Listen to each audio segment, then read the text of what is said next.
Hello, and welcome to another episode of Echoes of Change, where Sabine and I discuss various topics related to systemic work. And today we're going to talk about leadership. So I thought we would start by I'm going to share a story, and then you can share your story as well. But so part of why I got interested in the whole leadership aspect, in addition to taking a class on leadership DNA, was that someone asked me what was my leadership style. So I thought about it, and I thought it's collaborative, partly because I worked with teams and partly because I was always about bringing everyone who worked on my team together. But what was the interesting question was, who in your family was like that?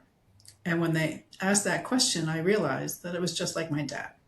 So that was a great example for me of how leadership really does have a systemic aspect to it, where what we see modeled growing up, it could be a parent, it could be a great grandparent or grandparent.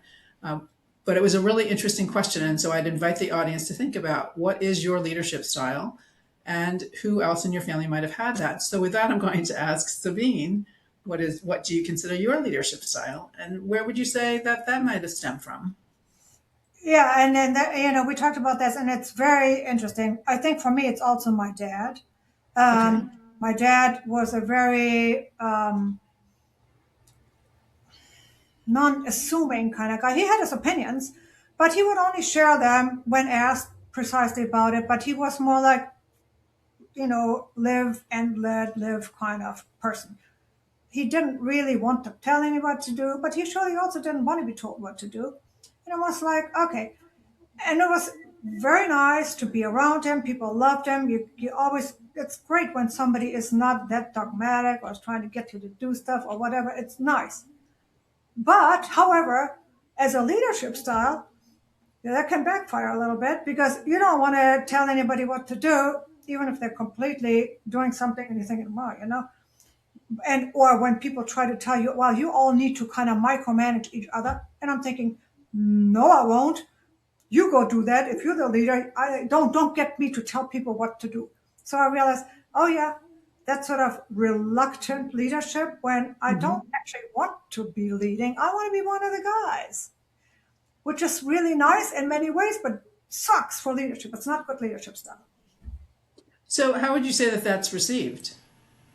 Oh, people love you and it's fun and it's play. Uh, so you're always the one that people like in many ways. And you're like part of the team. The energy is good.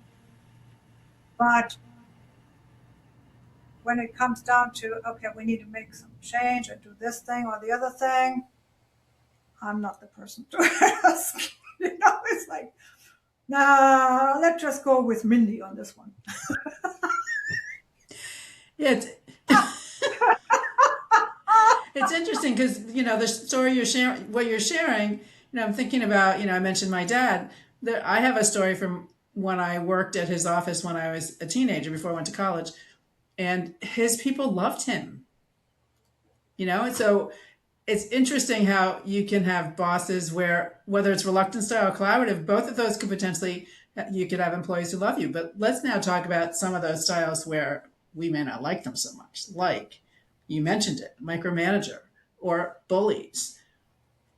So where do we? I mean, I would Yeah, expect bully. I mean, and I think and this is where this personal stuff really comes into it, right? Because I grew up with a real dislike, and I won't say I still love it, of authorities, right? And it's a certain kind of rejection sensitivity. I'm like, who are you to tell me what to do? Even though what you're saying makes sense, and I actually want to do it, and it's a good thing. But if sort of your nervous system or your style or the way you were held in your environment just kind of goes with, but you're telling me what to do, now I can't do it. That's a classic. Anybody with ADHD will relate to this. Well, if they have this, it's like, yeah, I can't really go there. And Although, when you have people like this and nobody decides anything, this is the problem you asked me about.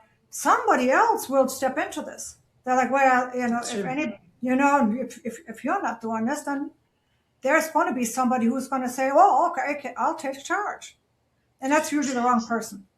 So I'm going to invite you to consider that it's not just people with ADHD that don't like to be told what to do. I totally, 100%. I think they're just more hardcore about it. Well, I mean, I would share the example from me where people who told me what to do, sometimes they put me in unsafe situations. And so when you've been in a situation where you've been put in an unsafe situation by a leader, which would be a parent, right? Because parents, when you're a kid, are a leader. Yeah, Then you may not want to be told what to do, and that could transcend into how you are as an employee, depending on the kind of leader you have. So if you have a leader who's a bully or a dictator or a micromanager, if you had a situation where a parent put you in an unsafe situation, so safety is something that you search for, you may respond in the same way that you just described that an ADHD person might respond to. So 100%. yeah. So, and I, we've chatted about this with I mean, part of where did that come from? Where did the leadership style come from? What was sort of the underlying? Because one of the things about leadership is the leader sets the rules and the roles. So if we look at the system, the rules within the system of an organization are set by the leader, as are the roles. So if those rules and roles feel unsafe and you grew up in an environment that was unsafe, or any other, whatever the rules were that your parents set, if they feel like they're mirroring the rules that your boss is setting, um, or the boss is mirroring the rules that they experience, because that's the other thing. Bosses bring their family into the workplace just like we all do. And then that affects the leadership style.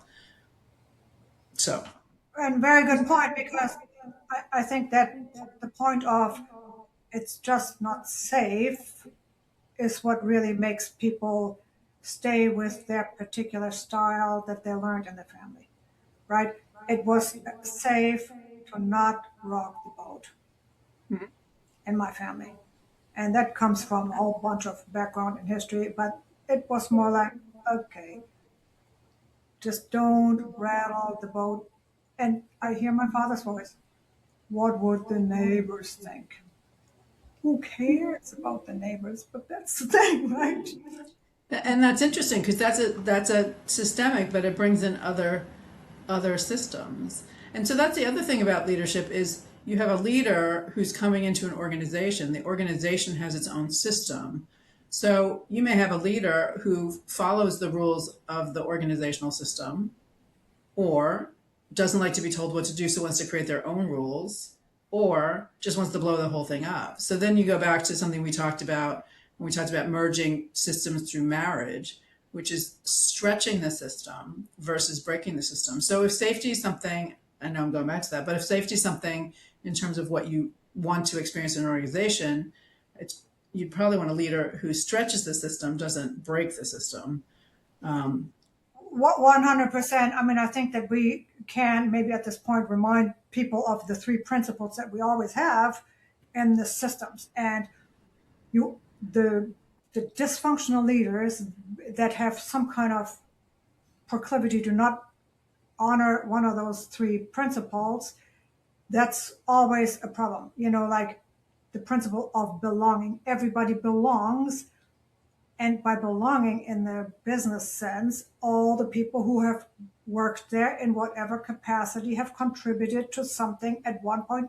They belong to that system. If you ignore that and you are one of those leaders who says, okay, we're going to go do something completely new, forget the old, let's just do something new, and not honor anybody who was actually in there that has made them what they are now, without giving them some kind of recognition of, okay, thank you for contributing, we'll take it from here or something. Now, not only do they not belong, but they get excluded.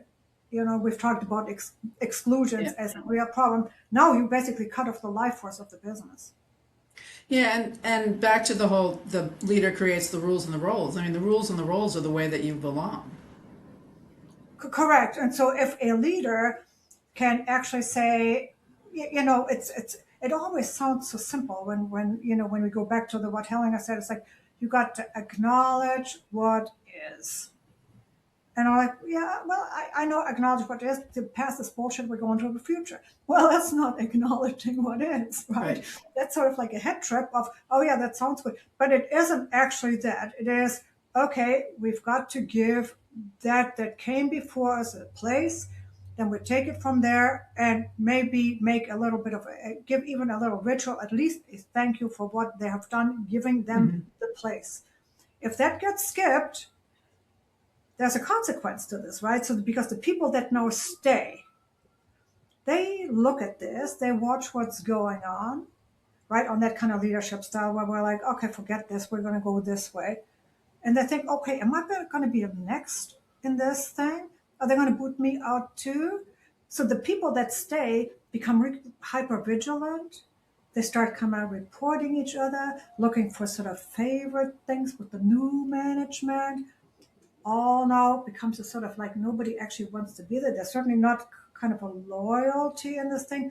And it becomes you can kind of feel like the life force is actually getting sucked out of this system simply because a leader didn't say, yes, this happened. We are merging. This is what it is.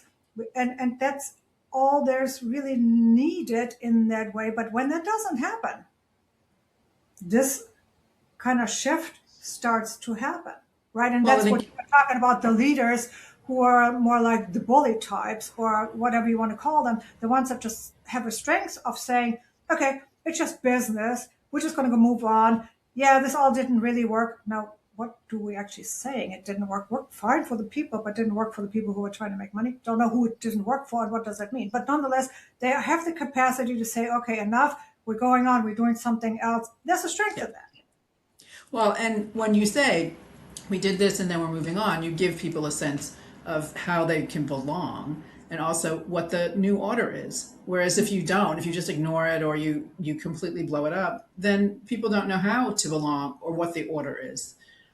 So, like if I think about like a situation like with an acquisition, you have the people who are acquired in. Where do they belong? What are the rules? Because you're coming into an organization where you're leaving your rules behind and you're moving into someone else, the new leaders' rules. So how does the leader, one of the things is how does the leader make you feel like you belong? And if the leader doesn't, then the system becomes very chaotic because no one really knows how they fit or whatever. So yeah, leaders have a really important role in the organization in terms of how they set things and also how they communicate. Like think about the situation where you have some kind of a situation where you walk someone out of the door, and the leader doesn't talk about it. How does that come across to the people? I mean, that position can become what we've called in the past a burden position where it can never be filled because it becomes a secret, which is going back to what you said, an exclusion.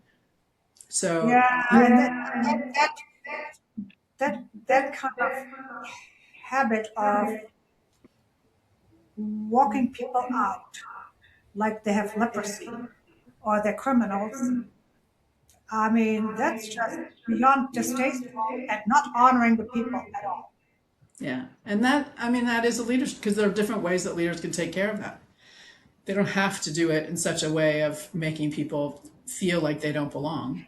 They can make it as part of we're going through an organizational change. There are going to be some people who are leaving, and put it in that context. It's never pleasant, but at least it's easier to absorb and Yes. see how you belong. What are the rules? Than if the leader, just sort of, and then you have the other piece of it, which is you have people who come in and they bring sort of their people who have been loyal to them in the past.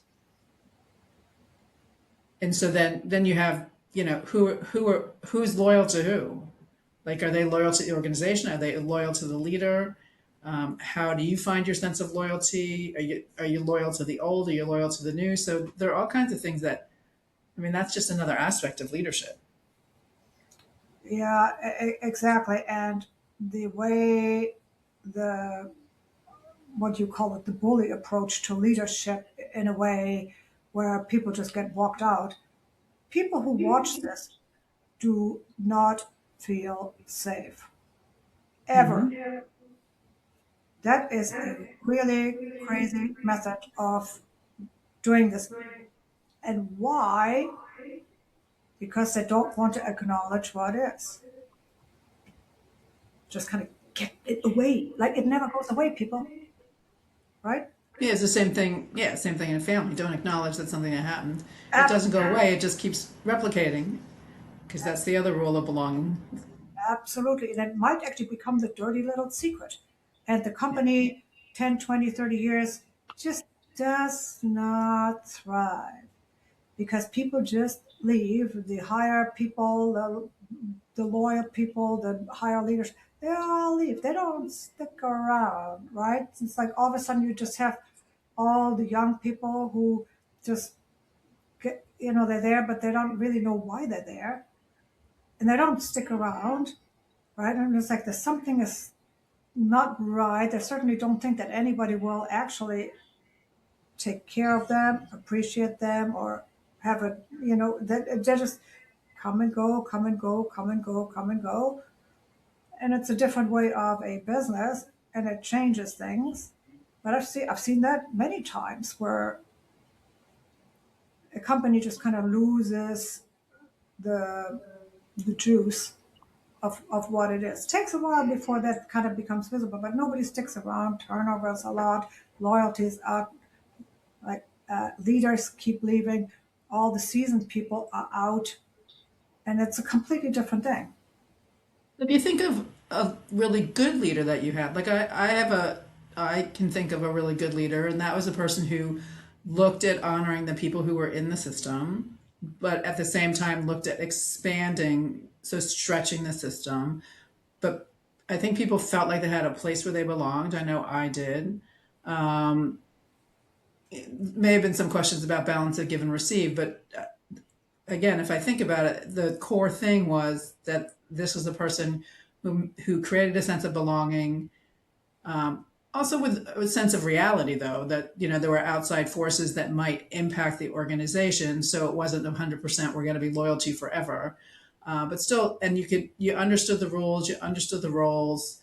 Um, so that I'd say that was one of the good, that was a good leader. But then I can also remember ones that, either they were bullies or they didn't take responsibility for some of their shortcomings. So in some ways, they placed the burden in the wrong place.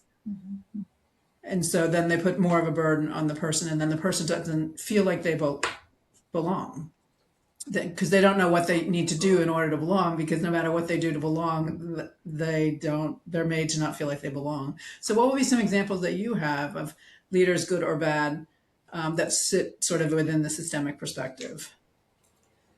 Well, the good leaders, I mean, they are able to say, okay, thank you for whoever you have brought to the system, and give a bit of a ritual, thank them, have a departing word of kindness of something, and that's one, acknowledging this. They are open. Let's look at what is actually happening in the system.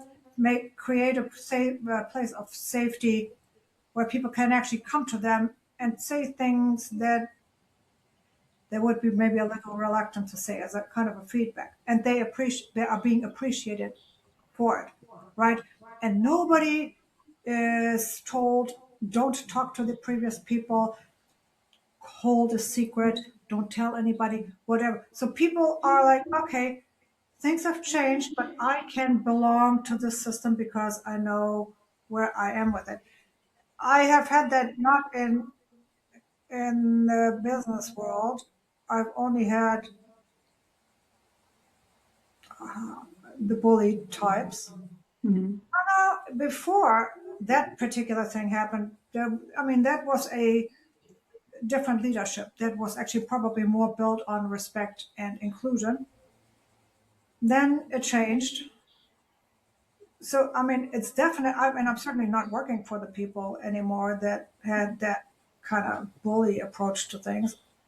But some people feel, they were stuck in that for a variety of reasons. They couldn't leave because of, you know, they were divorced and their divorce decree required them to stay in town for the kids, or they only had like 3 years left to retirement, and so they were kind of hanging in. But I tell you what, those were absolutely reluctant employees because they weren't there because they wanted to be there. And I certainly didn't feel like they belonged, right? That was one of those. And so a company that has a lot of those people who are just kind of trying to ride it out, that's doesn't sound like a great company. Well, is that something that a leader can do something about? Or, I mean, do you reach a point where, I absolutely, absolutely. A leader can say, we are, for example, we are having a merger, and there were reasons why we're doing it, and I know it will maybe negatively impact some of you, and for that we are sorry. Already, wow, acknowledging what is. Here's what will happen. Tell us, okay, like we will honor our prior commitments, and you will have whatever a severance thing, whatever. Mhm. Acknowledge this. Okay, right. So now people can deal with it. It's out in the open. They're not telling the people who are staying there, don't talk to the other people because we feel a little uncomfortable with the whole thing. We just as soon have this go away quickly and then move on. Mhm. That's all the stuff a leader can do. Like, oh yeah, some of the mergers can be done really quite well when what we're talking about, right? Creating a sense of belonging. Yeah, there's a change, acknowledging what is, honoring what came before, and then not getting people to hold a secret. Mhm. It's absolutely possible. And I really never quite understood why, in the few times when I was involved with these sort of bully types, why they didn't do it differently because it's not very effective. And those leaders actually, what people would say from the outside, they kind of got the golden parachute and they were out. But where the hell did they go? I mean, so they got a bunch of money, which is, in my way of looking at it, blood money because it wasn't theirs to have. And so they're somewhere on this thing. I'm like, ooh, that doesn't feel like a good thing to be, right? Oh, so some of that goes back to what or whom are they loyal? Yes. So are they loyal to the organization? Are they loyal to the employees? Are they loyal to money? I mean, some of that could be what comes from the household. Say someone grew up poor and so money's going to be their focus. Other people, they grew up, with parents who were really about humanity. And so they become more collaborative leaders. Although I think at times, leaders do have a situation where they have to be split because they're doing things for the business, but they also have to do things for the employees. And sometimes you have to hold a secret. I mean, if you're doing some kind of Yes. layoff or merger, you can't talk about it until it becomes reality. So then you have a leader who's keeping a secret, but it's a secret for something. But there definitely is something about loyalty, and like I think about you're talking about the money thing. I remember a situation where I was in an organization where bonuses were given based on hours, right? And there were people who were at higher levels who took hours away from lower level people in order for them to get a bigger bonus, which creates a dysfunctional organization because those people are loyal to money more than to the rules of the organization. Because the rules of the organization were set to sort of divide that equally based on effort. So in that case, you impact balance of give and receive. Same thing if you have a micromanager. If you have a micromanager who takes work away from you or stands over your shoulder because they don't trust you, then that's a leader that doesn't get the concept of balance give and receive. I mean, it's fine to like go and review someone's work because you want to provide an additional perspective that person might not had, because as a leader you do have a different perspective than people who are in the day-to-day job. But to then take away the person's ability to do work because you don't trust them, again, it's another one where it impacts the balance of give and receive, which is the third principle within systemic work. So there are lots of different aspects to this whole management thing.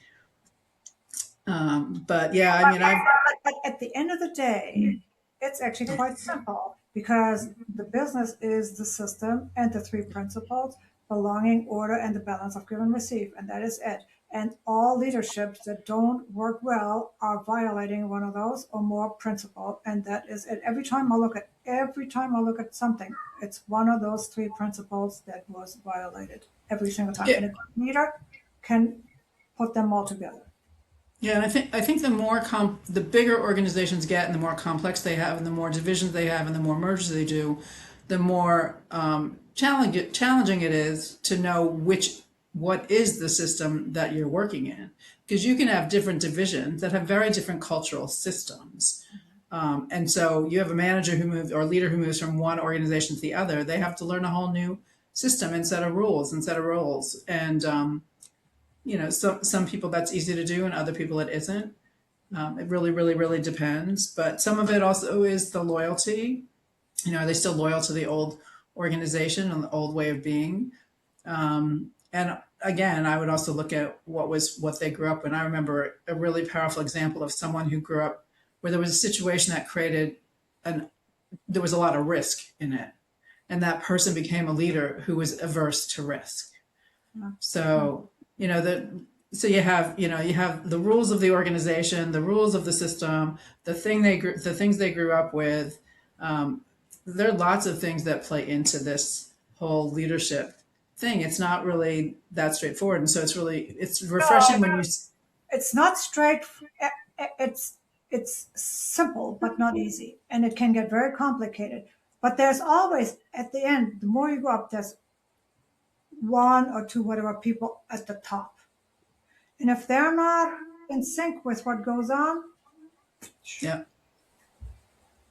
right? Yeah, it's So interesting because this is totally unrelated, but I'm thinking about we just had a kitchen restoration, and when the plumber redid the pipes, when they first put them in, they were going like this, so they were like zigzag, and you could tell that this water wasn't going to flow with zigzag. It's the same thing with an organ. When they put the pipes straight, it's like, oh yeah, that's the way it should be, and it's sort of like what we're talking about. If you have a boss that goes like this, one, it's confusing to follow them. You don't know what the rules are. You don't know how you belong. But if there's a flow, and also just to bring in something about family owned businesses, and leadership there, one of the things that's really important is to do that transition, to say, thank you for creating the business.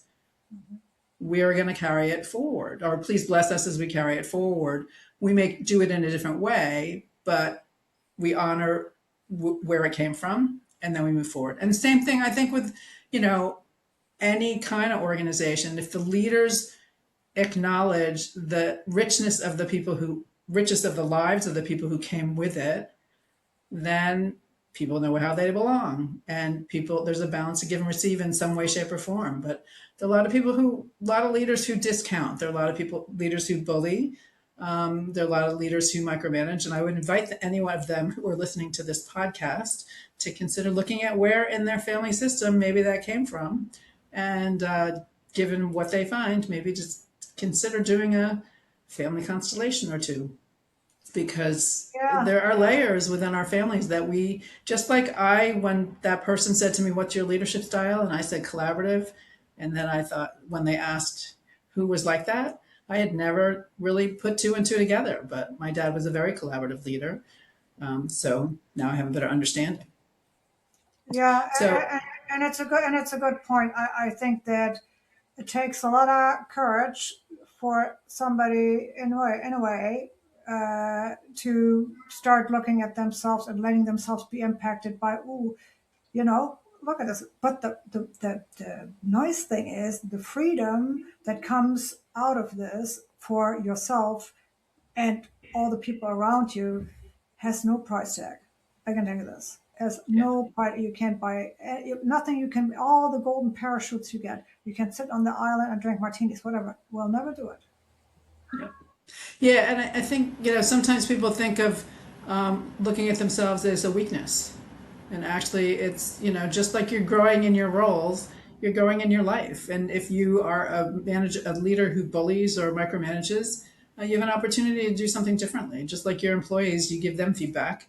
So it's a really interesting way to look at things, and it addresses both organizations and families. So that's why we have organizational constellations and family constellations. and they cross. So again, hopefully this has provided some insight around the different types of leaders, some of the different types of leaders, because there are many other kinds of leaders, and where some of the characteristics may flow from. And anything else you'd like to add before we wrap this session of Echoes of Change? No, I think it's just a really, really important thing to remember is what we kind of came to when we were talking about this is the way you are in your family is the way you are in your business And in life. and in life. Yeah. So this has been a really good conversation. I know next month we're going to be talking about caregiving and codependency. So we'll invite people to join us for that one as well. And thank you, Sabine. Always great to have these conversations with you. I always learn a lot and really Amen. enjoy being able to share. And for people who want to listen to the podcast, it's available on echoesofchange.info. Thanks very much, and we'll see you next time. See you.